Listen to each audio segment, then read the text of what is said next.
Okay, we're going to get started for another seminar this week. I am delighted to introduce Dr. Tina Wang, who is visiting us from the Broad Institute and also Harvard University. We're delighted to have Dr. Wang here today. Let me tell you a little bit more about her. So she is a native of Rochester, New York. She likes snow, so she's in a good place. After growing up in Rochester, she moved away from that snow and went to Pasadena for her undergraduate studies at Caltech, where she was a chemistry major. She pursued research there in the labs of Bob Grubbs and also the lab of the late Jack Roberts.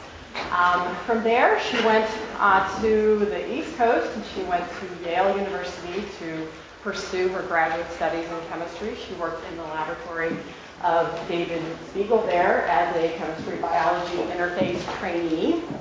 And she did some really beautiful work in the Spiegel lab looking at advanced glycation end products. We're going to learn a bit about that today in this presentation. And Tina developed some really nice, really the first chemical models that allowed you to study these types of end products in a homogeneous system as opposed to a heterogeneous system that was isolated from natural sources. These end products are very important in a range of disease states, and we don't really understand how they're made, how they accumulate, etc. From there, she went to join David Liu's lab, where she's now currently a postdoctoral fellow, funded via the NIH. She's done some really great work there. Shifting gears again and looking at protein evolution, and she's developed a really exciting platform to accelerate and optimize protein production in E. coli. So it's a system called the phage system, and I think we'll learn more about that today. So we'll learn about both her graduate studies and her postdoctoral research today. We're excited to learn about it. Welcome, Tina. All right. Thank you. Can everyone hear me? Okay. Thank you for that really kind introduction, and also for the invitation to come out today. I've had a really great time speaking to everyone, and hopefully now have the opportunity to share a little bit of the work I did in both my PhD and my postdoc. And this has generally been using chemical biology approaches to address both protein glycation and protein folding. Just to give a brief outline of this talk, the first half is going to address some of my work in David Spiegel's lab, developing really chemical approaches to study this type of lesser-known protein modification known as collectively protein glycation. And the second half will focus on my efforts in the Liu lab to develop a platform for evolving proteins with better expression and folding using continuous evolution. So just to move on to the first part, I just want to give a brief introduction to protein glycation because I think this is maybe a little bit lesser known type modification. But basically, protein glycation refers to the reaction of proteins with sugars and sugar byproducts in more of a non-enzymatic way. So this actually occurs when you cook, and in food chemistry it's known as the Maillard reaction. And that's what causes the sort of browning and different flavors that you associate with foods like toast. It's actually just proteins reacting with sugars. But this actually also occurs in the body where it's known as glycation. And in this case, basically, basic amino acid residues such as arginine or lysine will react with both sugars and also sugar metabolites to form a pretty heterogeneous mixture of products which are collectively known as advanced glycation end products. And maybe the best known example of an age or glycation end product is actually glycated hemoglobin. In this case, this is used as a biomarker to measure long-term glucose control in diabetics. And this is actually formed by glycation, a reaction of either a lysine or the N-terminal amine of hemoglobin with glucose. So when I joined the Spiegel lab, we were actually really interested in this particular subset of these glycation products. So these are known as the Methylglyoxal-derived hydroimidazolones, and they are formed by a reaction of arginine with this molecule here, methylglyoxal, which is a metabolite that is a byproduct of glycolysis. And reaction of arginine with methylglyoxal gives rise to three separate isomers, MGHs 1 through 3. Now, the reason why these are of interest to us is they are actually the primary glycation product that is formed on arginine, and they have been shown to be elevated in certain disease states, including diabetes and heart disease, and which had sort of implicated them both as a biomarker, but also there's some suggestion that they may actually exert biological effects themselves as modifications. The Only problem when we first entered this field was the fact that actually a lot of the investigations as to the actual biological effects of these particular structures was done using more heterogeneous systems, because there had been no synthesis really that had been established to homogeneously incorporate these modifications in a peptidic context, which is where you would want to study them. And instead, the field generally relied on something that I will call sort of a Model H protein. And this is basically just taking some sort of protein, usually chosen because of its abundance or cheapness. So, for example, bovine serum albumin, and incubating it with a glycation reagent. So it could be glucose, or in the case if you want to study these particular modifications, you incubate that protein with methylglyoxal over the course of a day or several days or even longer. And what you end up with is a mixture of modifications on your proteins that is pretty heterogeneous, probably impossible to characterize to a large extent. And hopefully it contains the modifications that you want to study, probably contains other modifications that you may not know about, and is also, as we found, somewhat prone to contamination.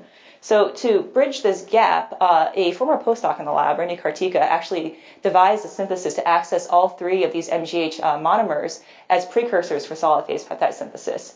And using these reagents, we were able to incorporate the MGH modifications site-specifically into well-characterized peptides. And these peptides, the sequences are actually derived from albumin sequences that have been shown to be glycated previously in these model age proteins. So with these better characterized reagents in hand, we decided to see if we could use them to study the effects of these modifications on biological systems and see if we could recapitulate some of the findings that had been previously reported in literature. So one of these findings was the fact that methylglyoxal-aged BSA or modified BSA had been shown to induce both pro-oxidative stress and inflammatory signaling in macrophage cell models. So in this case, I'm showing treatment of these cell lines with MGO-BSA that causes fluorescence from I believe this is a hydrogen peroxide reactive fluorophore, showing generation of ROS species. But also in this case, treatment with methylglyoxal modified BSA increases the amount of phosphorylation of P38 MAP kinase, which is a sort of pro-inflammatory signaling event. So we thought one of the first things we could do with our chemically synthesized MGHs was to see if they could actually replicate these results. And what we actually found was the MGHs that we synthesized in peptide form that were well characterized actually were not able to elicit either oxidative stress or pro-inflammatory signaling by basically running the analogous sorts of assays as had been done previously in this work. However, we found that methylglyoxal modified BSA, this sort of model H protein that we prepared in the same way as in this paper, actually was able to increase the amount of oxidative stress in the system. However, we also discovered that if you added aminoguanidine, which is actually known as a scavenger that reacts preferentially with methylglyoxal, the glycation agent that is used to make MGO-BSA, methylglyoxal-BSA, you actually see a large decrease in that effect, which led us to conclude basically that a lot of the results from at least this work and perhaps in other reports on the effects of these modifications might actually be due to contaminants from the heterogeneous protein preparations. So this sort of made two things clear to us. One, it really underscored the need for studying these modifications in more of a chemically controlled manner. But second, it actually made us quite interested now in methylglyoxal itself, because even small contaminating amounts of methylglyoxal was able to elicit such a large response from the model cell line system that we're looking at.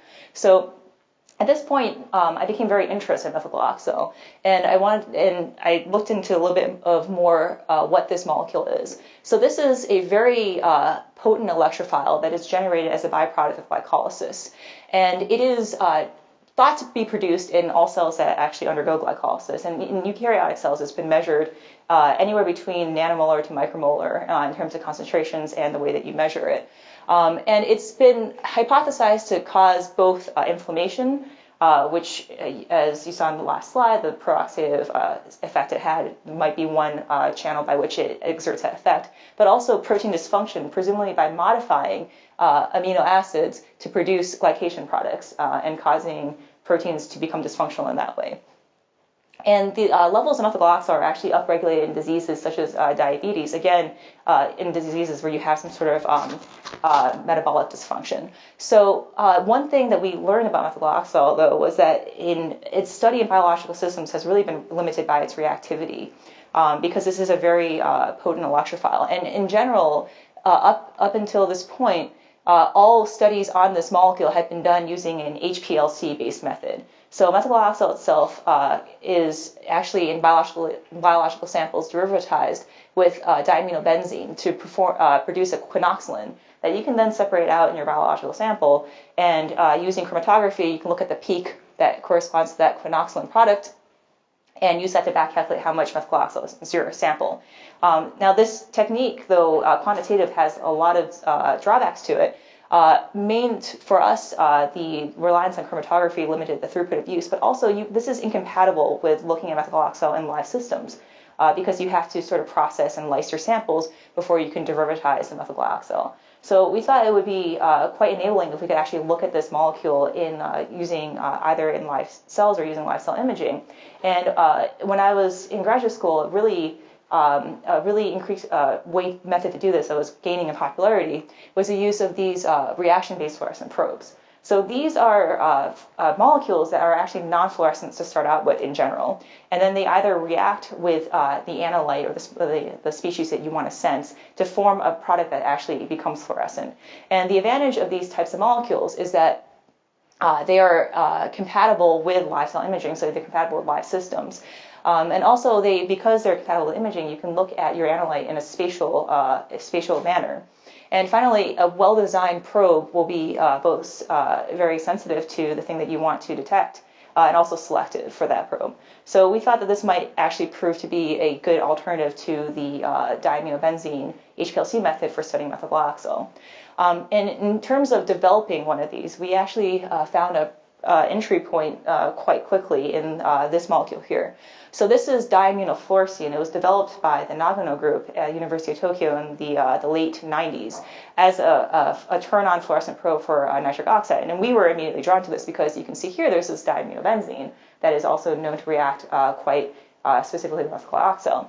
So the way this fluorophore works is that it's actually non-fluorescent to start out with, and then upon addition of nitric oxide, you get conversion to a triazole, and then that product is then fluorescent. And the way that happens is by a phenomenon known as sector-excited photon-induced electron transfer.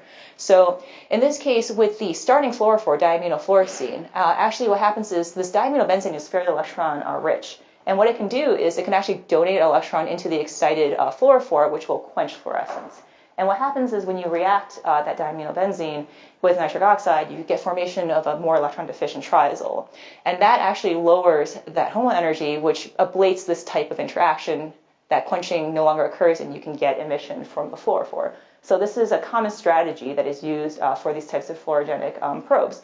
So looking at this, what we thought, well, reaction with methylglyoxal to form a quinoxalin should also produce a pretty electron-deficient product. And in fact, the Nagano group had done some calculations to determine where the threshold of the HOMO energy level should be in this particular scaffold to sort of turn on or off quenching. And we just did a quick calculation and found that, yes, this would be electron deficient enough to ablate that sort of quenching that is present in the starting molecule. So we decided to just test to see if this diaminofluorescent then would actually become fluorescent if you added methylglyoxal. And it turned out, we were pretty surprised by the results. So it turned out that if you take diaminofluorescent and add a nitric oxide donor, so this is what it's designed to do, you get increase in fluorescence, pretty robust increase in fluorescence. And we attribute that to formation of the triazole. However, when you add methylglyoxal, you basically see no increase in fluorescence at all. But when we zoom into this data, actually, you can see that there is actually the barest little increase in the fluorescent signal when you add methylglyoxal over PBS alone. And we thought perhaps this actually corresponded to formation of the quinoxalin product. And once we took the mixture at the end of this experiment and just ran it on LCMS, and indeed we found actually there was quite a bit of this quinoxalin being formed. So that sort of implied to us that actually what was happening is the quinoxalin itself is not fluorescent, it's being quenched in some way. And going through the literature, we realized that there's actually a sort of complementary type of PET quenching that can occur that was in operation here. So The starting fluorophore, the diaminofluorescein, is quenched again using this acceptor-excited photon-induced electron transfer. But what can happen in this quinoxalin product actually is the opposite sort of phenomenon, which is donor-excited photon-induced electron transfer. So it turns out the quinoxalin is so electron deficient that lowers the luminal energy to within range to interact with the excited state of the fluorophore, and the excited fluorophore will actually just donate an electron to the LUMO and quench fluorescence that way. So we sort of made a self-defeating fluorophore in this way. So in order to sort of fix this problem, the steps seem pretty clear. One would be to find a way to increase the LUMO energy of that quinoxalin, and this could just be done by putting more electron donating substituents instead of like a carboxylate on it. The other step would be to actually decrease the relative energy levels of that fluorophore, and that could be done simply by adding electron withdrawing groups, so just by tuning the electronics at both ends of this molecule.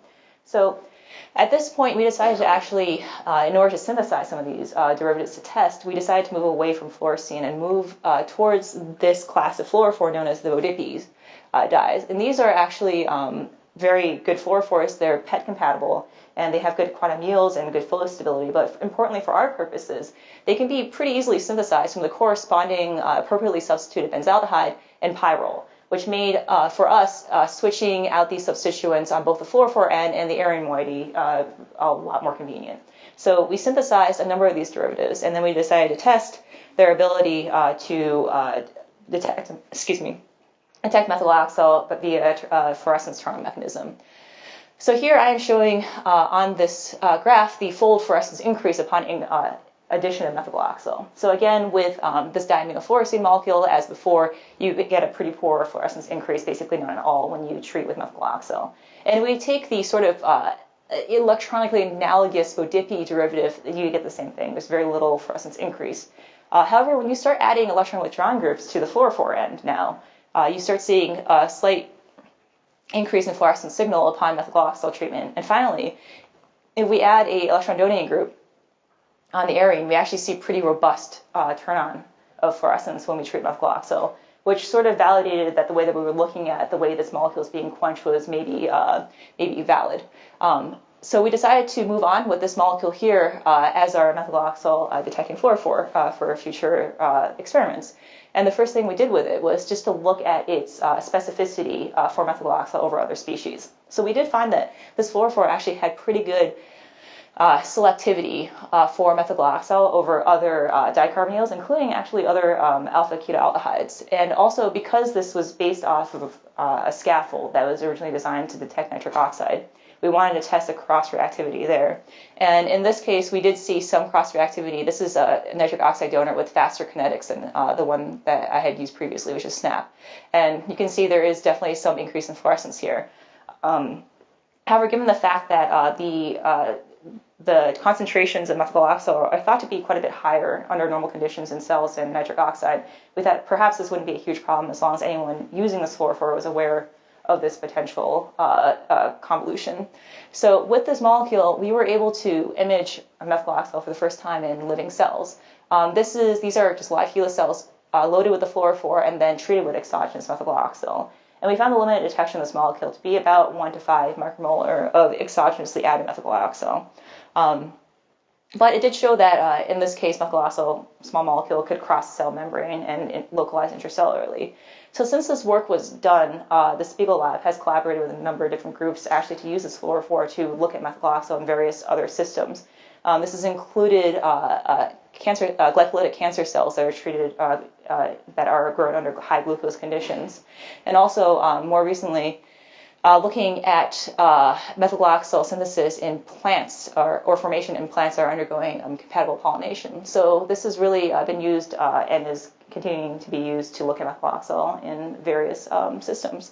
So just to conclude the first part of this talk, this is in my graduate work. I basically focused on making chemical tools to study protein glycation. That included synthesizing chemically homogeneous peptides bearing glycation products, which actually led to our ability to generate antibodies that recognize each specific isomer of these glycation products, and also look at these modifications in biological samples using those reagents. And also, this particular investigation led to a curiosity about methylglyoxal that led to the creation of what I believe is the first fluorogenic probe for this molecule. Okay, so that's the first part. So just moving on to the second portion of this talk, which is just a little bit about the work I've done in David Liu's lab at the Broad Institute, developing a system for continuously evolving proteins with better folding or expression. Just a little introduction to the idea of folded proteins. It turns out that in mesophiles, folded proteins are actually only marginally stable. That means that the free energy difference between the unfolded and folded state of a protein is actually surprisingly small given everything that's going on in a protein. And the consequence of that is that even small perturbations to a protein, so for example, moving into a different environment, or even introducing as little as a single point mutation, can have very large consequences on whether or not a protein is going to be folded. So there are a lot of cases where one might actually want to improve the intrinsic expression or folding of a protein, and a lot of these reasons have to do with biological applications. So heterologous protein production, basically making proteins commercially, is done a lot of the time in E. coli. However, in this organism, there are a lot of proteins that just don't express. So I think the majority of eukaryotic proteins don't express well in E. coli, and actually, surprisingly, about I think 50% of even prokaryotic proteins of heterologous origin don't express well in E. coli. So that's a challenge for protein production in E. coli, but it's also a challenge whenever you want to engineer or evolve these proteins, and usually you would use E. coli or a similar genetically tractable organism to do so. So the fact that so many proteins actually don't express well to start out with actually closes the door on a lot of potentially interesting targets that you might want to engineer or evolve. And finally, something that really interested me when I first joined the Liu lab is the idea of the trade-off between stability, and which functionally translates to expression in these cases, and evolvability. So what this means is basically you can take a protein and you can evolve it using directed evolution. You can make incremental mutations that confer some sort of new desired activity. But the thing with most point mutations is a lot of them are destabilizing, and they can be destabilizing even if they confer a desired activity of interest. So there could be a point where you're evolving a protein towards some new activity, and you keep on making these point mutations that give you better activity, but over the course of time, you sort of run out of this currency that is the stability of your protein, such that any additional mutation you make, whether or not that gives you a better protein in terms of activity, will actually just cause it to unfold, and you can't really proceed any further.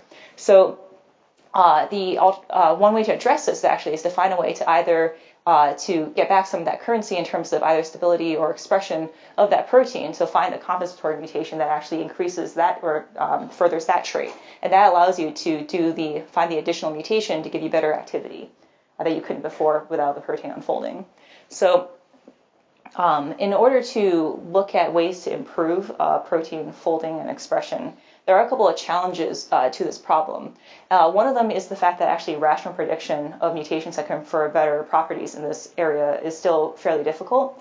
One reason for this is actually the mutations improving the expression of a protein or the stability may not be really localized. It could actually be spread out throughout a protein. So when you want to mutagenize, say, an enzyme for a new catalytic activity, you might want to target, for example, the active site. But if you want to evolve a protein, engineer a protein for better expression, it's not really clear where your starting point might be, which makes the rational method a little bit difficult. One good complementary approach to rational design of proteins is directed evolution, which is the idea that you sort of let probability and screening do the work for you. The issue with directed evolution, particularly with respect to this problem, is the fact that it's actually pretty slow, traditionally speaking. So each round of directed evolution, where you take a protein, you diversify it, and then you find variants that have your activity or a property of interest, that process can take about a week per round.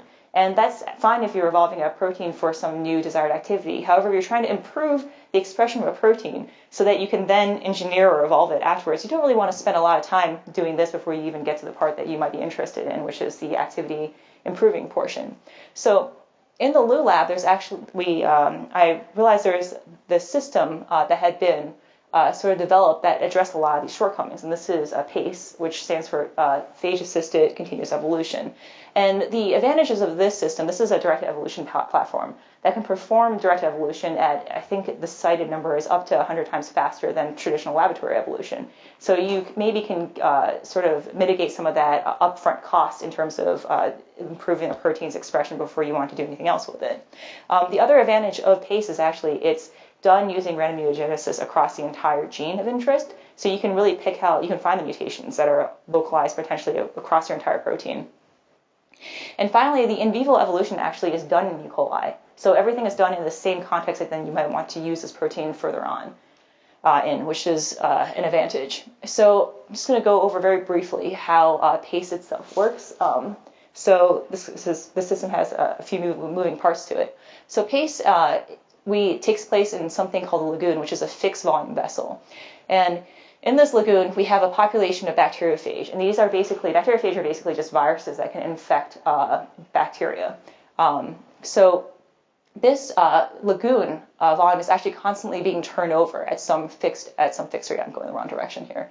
At some fixed rate. And the only way that this population of phage that can actually can persist in this environment is actually if they replicate and reproduce their numbers faster than they're being diluted out. So basically, we are flowing in constantly host cells that they can then infect and then reproduce off of and hopefully expand their population faster than the entire thing and population is being diluted out. So there's one barrier, however, to their ability to propagate and persist in this lagoon. And that is the fact that we've taken a protein that is essential for their ability to infect cells. So this would be P3. It's the minor coat protein. And we've taken that out of their genome, so they don't express it. And instead, in place of that gene 3, which is the gene that encodes for P3, this essential protein, we actually put in the protein of interest that we want to evolve. And where the gene 3 actually comes in is that is provided in the host cell on something called an accessory plasmid. So this is actually provided under control of some selection or some circuit that is triggered when the protein of interest on the phage meets a certain criteria. So this is essentially the selection plasmid here. And if the phage protein on the phage passes selection, what it gets is P3, and it can propagate and infect. So also on these host cells is a mutagenesis plasmid, which just contains a bunch of mutagenic proteins that randomly mutagenize everything in the cell, including the phage genome when it infects the cell. So upon infection of one of these phage, that we call these selection phage, so that's where the SP comes in, one of these phage into the host cell, that the genome is transduced into the host cell where it experiences mutagenesis by a mutagenesis plasmid. Now, if that phage encodes a protein that is actually active in the way that we want it to be, then that triggers production of P3 from the AP. This gives rise to infectious phage progeny that can then go back into the cycle, reinfect more host cells, and actually expand their population, hopefully faster than they're being diluted out constantly from this lagoon. So that population of phage survives. However, if you have the situation where the protein we put to be evolved on the phage doesn't have the activity that we want, you don't get production of P3 from the AP, that leads to production of progeny phage that are actually non-infectious, that they can't go back and enter in and reinfect more host cells, so they actually can't propagate and expand their population and are eventually diluted out.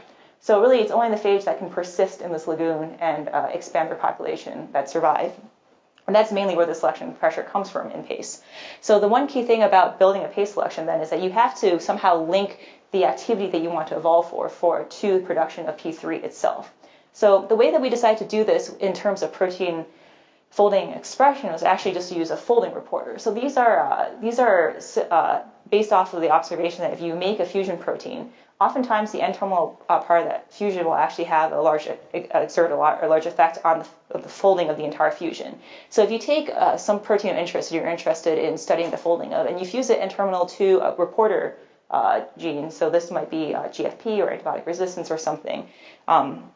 If your protein of interest is well folded, then so is the reporter, and it will report on whatever selectable marker it encodes. On the flip side, if your protein of interest is actually poorly expressed or poorly folded, the entire thing actually is also poorly expressed, and you don't have activity of the reporter gene. So we thought maybe we could build a folding reporter that was compatible with PACE. So in order to do this, we decided to actually utilize T7 RNA polymerase. So this is just a transcription factor, more or less, that can initiate transcription from a T7 promoter. And this has been used in previous PACE selections to drive production of P3 in a T7 promoter-dependent manner. So we thought, well, the only issue with using the full-length T7 RNA polymerase as a folding reporter, however, is that it is rather large. It's about 800 plus amino acids. And for a folding reporter, you really want the part that you fuse to your protein of interest to be small, unless it starts really exerting a large effect on the folding of the entire construct. Luckily, we had found that this RNA polymerase actually could be split between amino acids 179 and 180 to produce a much smaller N-terminal fragment. So we thought perhaps we could fuse that portion onto with our protein of interest to build the folding reporter.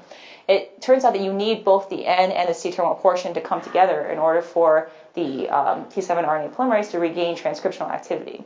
So in this case, what would happen is if we have a protein of interest that we're trying to evolve that is well folded, the T7N portion will also be well folded, and that can recombine with T7C, the C-terminal portion, to drive transcription of gene 3. However, if that protein of interest is poorly folded, so is the T7N, and you actually cannot get gene 3 transcription and P3 production, and that will lead to an uninfectious progeny phage. So to implement the system, we decided to look at a model protein. In this case, we chose maltose binding protein. This is a bacterial protein it's pretty famous for being very, very well expressed. But there have been mutations reported that actually have varying degrees of expression and stability. So we decided to test to see if our circuit could actually distinguish between those different variants in terms of their levels of expression. And what we did was we basically fused MBP variants to this T7N part of the folding reporter.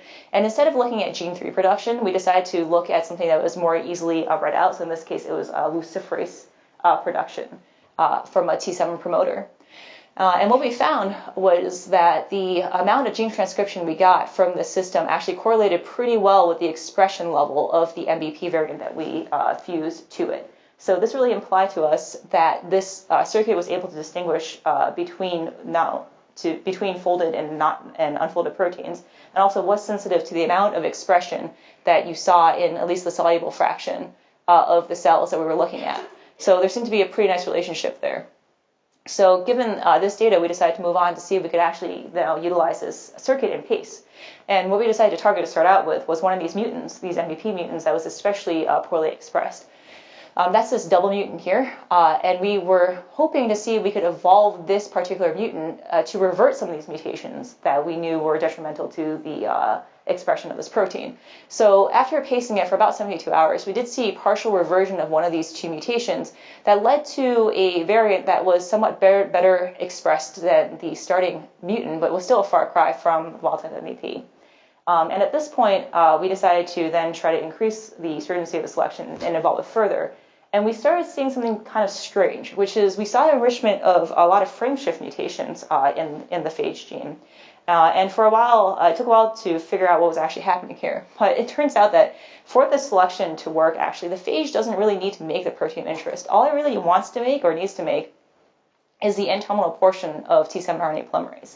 And what it can do is if it puts in a frame shift, that usually ends up scrambling the sequence and you get a premature stop codon. And what can happen is there might be an adjacent either methionine residue or the phage will actually mutate in an ATG sequence that will allow the ribosome the ribosome will translate, get here, sort of wobble, and actually reinitiate translation at a downstream methionine or start codon, essentially, which is what this is in this case, to make these smaller truncations of your protein of interest that contain T7N in frame. So what this means is you're cutting out most of the protein that is responsible for unfolding this fusion, and you end up with these truncations that are able to pass the selection in a cheating way. So this was a large problem with the system that we need to address before we could really move on further with it. And one way we thought actually to get around this problem is actually why don't we just require that the protein of interest activity be present? And that would involve selecting for two things at the same time in PACE. It would involve selecting for protein of interest expression and protein of interest activity. And in order to do that, we really need to build some sort of AND gate-like system for phage propagation, such that only when you pass both selections do you get propagation of your phage. And at this point, this sort of system didn't exist for PACE, but we thought we could actually build one just by taking P3 itself, splitting it in half, and fusing each half to half of a trans-splicing split intine. So in this case, if we have two positive selections, each selection could actually produce one half a split intine P3. And when that is translated, the intine portions can undergo transsplicing to generate full-length P3 and the transsplicing product. And only then is full-length P3 made for the phage to actually be able to produce infectious progeny. So to cut a long story short, we looked at a number of split sites in this protein. We actually decided to split it in the single peptide. And we wanted to see if we could actually split P3 in two halves in this way and would the two halves actually sustain phage propagation. So we provided each half on a different plasmid, and we decided to compare its ability to propagate phage compared to normal wild-type intact gene 3. So what we found was if you have just full-length gene 3, which encodes for full-length P3 protein, you get robust phage propagation. But also when you actually split it up and use a split intine system, it actually also propagates phage really well. However, if you mutate residues that are important for the transplicing reaction, or if you only provide one half of the split intine construct, you actually completely ablate phage propagation, which implied to us this was able to act in sort of like a AND gate-like way for phage propagation. And then we decided just to move this over to a PACE selection. So in this case, we needed two positive selections. But one of them was going to be the selection for protein expression. And for the other one, we chose a system that had been developed by a previous graduate student in the lab, Ahmed Badran, for protein-protein interactions. And here, the way that this selection works actually is that you're evolving a protein that you want to bind a bait protein. This bait protein is fused to a DNA binding domain that sits upstream of a native E. coli promoter. So the protein that you're evolving is actually fused to RPOZ. This is the omega subunit of E. coli RNA polymerase, such that if this protein you're evolving actually has an interaction with your bait protein, it sits here, and this portion that's fused, the RPOZ, can actually recruit endogenous RNA polymerase to drive transcription of either gene 3 or, in our case, split intine gene 3 from this promoter. So we decided to try to combine both of these selections using this AND gate to see if we could select for both properties at the same time. And just to test this out, we decided to look at the ability of these circuits to propagate phage. So in this case, I'm showing you a plaque assay. It's not super clear, but I think you're going to have to take my word that these plates here are completely blank and there's dots on this plate, which correspond to plaques that are formed from basically phage infecting bacteria and creating a little tiny zone of slower growth. So basically, we found that with bacteria that contained activity plasmids with these two circuits, only when you had a phage that could only pass one selection, so for example, this phage could only pass the protein-protein binding selection, you didn't see any propagation. Or if you had phage that could only pass the protein expression selection, you didn't see any propagation. It was only when you had phage that could actually pass both selections did you see robust propagation. So this implied to us that this could actually bridge two positive PACE selections at the same time. In looking at a test case for this particular system, we decided to go with antibody fragments. So these are basically engineered antibody parts of antibodies. They consist of the heavy and light variable region of antibodies, and there are some cited advantages over full-length antibodies. They lack the glycosylation, and in theory could be made in E. coli actually. For production. However, their synthesis in E. coli cytoplasm is inhibited by the one fact that both of these, the VH and VL domains of an antibody fragment, contain a disulfide bond each. And in the reducing environment of the E. coli cytosol, these disulfides cannot form. That leads to a huge destabilization of this protein in the cytosol, and basically it doesn't really express soluble at all. You can see it basically localizes almost exclusively to inclusion bodies. So we thought, and because of this problem, actually a lot of effort has been directed towards engineering these proteins for improved expression in E. coli, and it can be done using direct evolution. So we thought this would be a really good test case for our system to see if we could actually evolve antibody fragments that express better in E. coli cytosol, but also retain their antigen binding properties by use of selecting for both the protein binding interaction and also the protein expression property.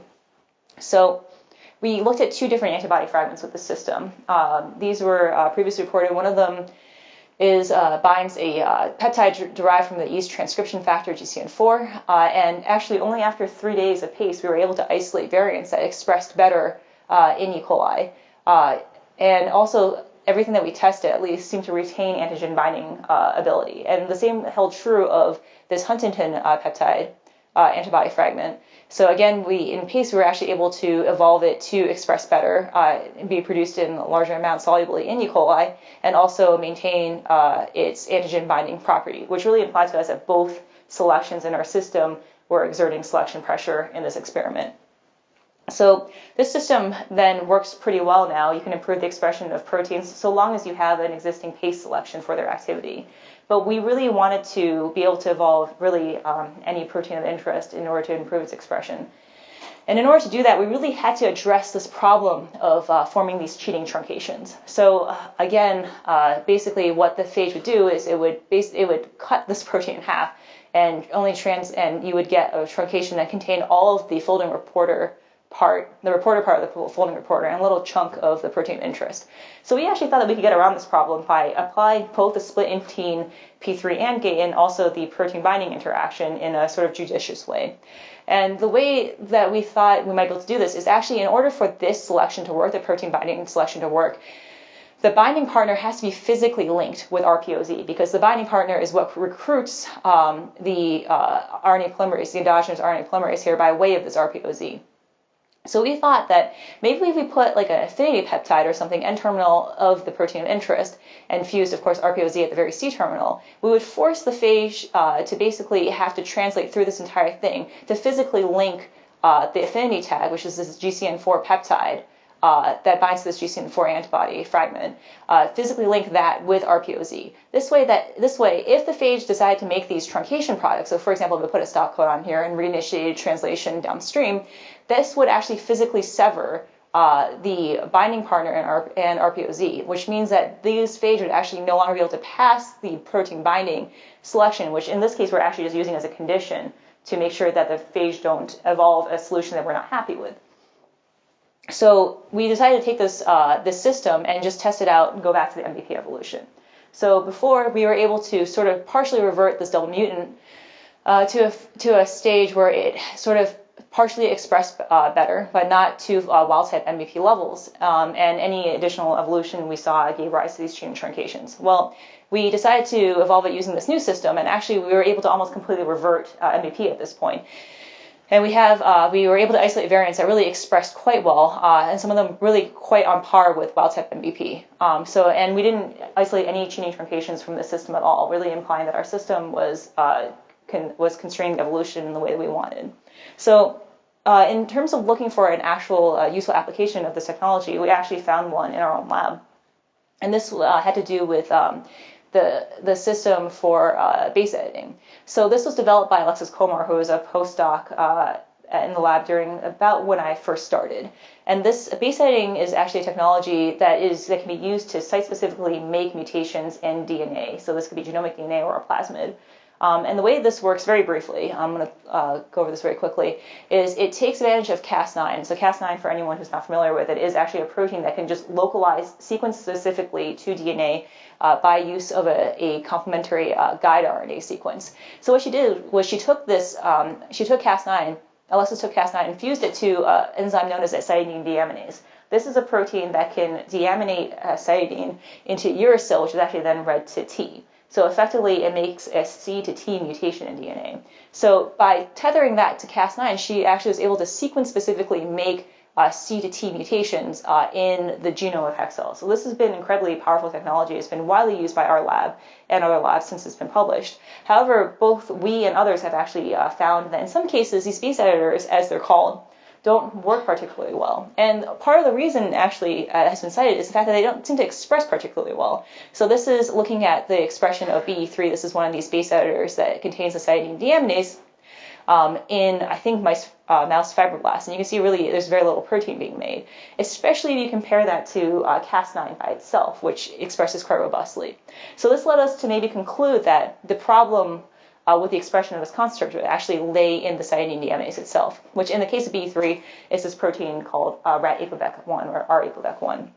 This is actually a pretty good test case for direct evolution because there is no crystal structure known of this protein, so it's really hard to design anything with it rationally speaking. And we did find that this is a homology model that was built computationally, and we did find that it actually did express, the deaminase itself expressed really poorly in E. coli.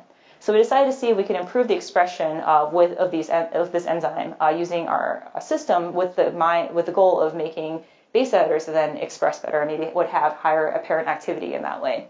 So we were able to evolve it using PACE, and we found mutations that did seem to increase its expression in E. coli. We did this using the GCN4 affinity tag approach, so this didn't require protein of interest activity, and that's borne out by the fact that we actually saw in some cases mutations that we knew were enzymatically deactivating for this protein. So because we had this information, we could actually reverse some of these mutations. But we were able to isolate variants that were still enzymatically active, so they had sort of mutagenic activity in E. coli. And we decided to fuse them in place of wild-type APOBEC1 to see if it would improve the expression of these base editors. And we found that they did. In both E. coli, when you fuse these evolved variants in place of wild-type APOBEC1, you actually can improve the expression of these base editors. And actually, when you use these in mammalian cells in place of the wild-type deaminase, you see higher levels of apparent base editing activity. And because we didn't evolve these proteins for better activity, in fact, we actually saw the opposite occur in some cases. We attribute this increase mainly to an increase in the expression of these base editors and of these proteins. Okay, so just to quickly sum up this portion of the talk. So this basically describes my work in developing a platform for the continuous evolution of proteins with better expression and we're potentially folding attributes and in some cases also stability. And this system was able to improve protein expression as little as 3 days, and it was compatible with a wide range of proteins from prokaryotic and eukaryotic origin, also engineered proteins. And in this effort, we also devised a PACE-compatible AND gate strategy, which really allowed us to push the selection as far as it could go, and allowed us to get around some of these cheating phenotypes. But also, this particular AND gate could, in theory, bridge any two positive PACE selections and might have some utility in this area in the future. So with that, I'd like to just acknowledge both David Spiegel, my PhD mentor, and David Liu, my postdoc advisor, both for their guidance and also for allowing me to work on these really interesting projects in their lab. Also like to especially point out Dr. Rendy Kartika in the Spiegel lab and also Dr. Ahmed Badran and Tony Huang in the Liu lab, who also contributed quite a bit to these projects that I just told you about. So with that, thanks for your attention, and I'd be happy to take any questions.